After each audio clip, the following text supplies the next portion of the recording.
गधा गांव के पास घास चर रहा था। चरते चरते उसे पता भी नहीं चला कि कैसे वो रास्ता भटककर जंगल में पहुंच गया।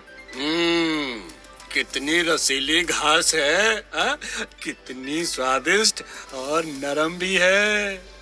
पर गधे की किस्मत सामने आ गया एक शेर। दहाड़ कर बोला, आज कितने दिनों बाद खाने को बढ़िया भोजन मिला है।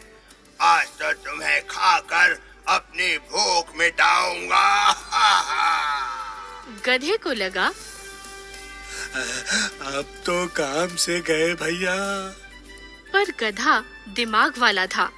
बड़े प्यार से शेर से बोला, महाराज, आपसे एक निवेदन है। कहा जाता है कि गधे को पैरों से खाना शुरू किया जाता है।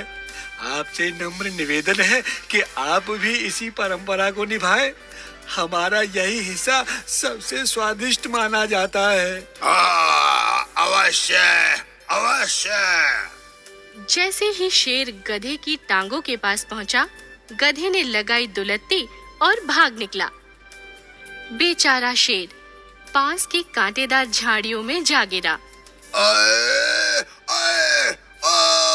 सारा जबड़ा हिला दिया। अब तो कई दिन तक खाना ना खा सकूंगा। सच ही तो है, कठिन समय में बुद्धिमान बिल्कुल नहीं घबराते और दिमाग का इस्तेमाल कर मुसीबत से बाहर निकल आते हैं।